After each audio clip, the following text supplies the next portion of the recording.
Ocean представляет Флинстоуны для Sega Genesis. Песчаный карьер. Кто хочет сегодня поработать? И Фред такой: я. А это наш рабочий динозавр. А это коллега Фреда, который его ненавидит. Вы, наверное, хотите спросить меня: Рома, что это за игра? Откуда она такая взялась? И что, черт возьми, с Фредом? Он что, сделал пластическую операцию? А я скажу: нет. Просто Фред стал жертвой экранизации Стивена Спилберга. И теперь он счастливый обладатель внешности Джона Гудмана. Когда Спилберг снимал экранизацию Флинстоунов, компания Ocean под шумок купила лицензию на видеоигровую адаптацию, чтобы по-легкому срубить баблишек на известном названии.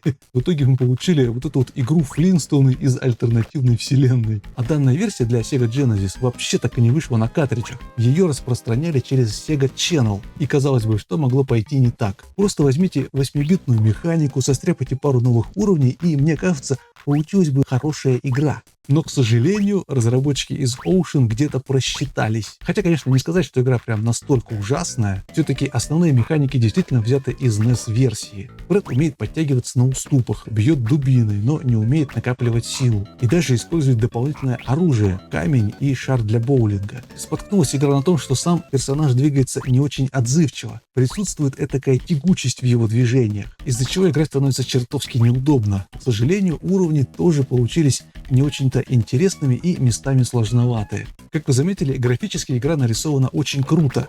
Единственное, что пугает, это криповое лицо Фреда. В остальном все прорисовано на все 16 бит, хотя сходство с декорациями фильма минимальное. Думаю, художники Ocean с графической частью справились очень хорошо, а вот программисты, как обычно, не смогли сделать геймплей нормально. Еще здесь есть классический уровень с гонкой на автомобиле, но выполнен он весьма странным образом. Машина используется как батут для ребятишек, и проходится все это очень тяжко. А ведь немного бы подправили геймплей, сделали бы физику Фреда более отзывчивой, и кто знает, возможно, получился бы шедевр.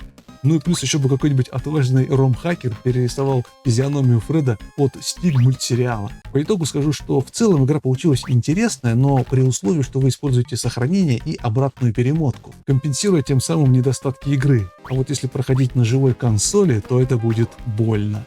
Безусловно, игра достойна ознакомления, тем более вот эта вот недавно найденная Genesis версия. Ну а SNES версия традиционно получилась более красочной.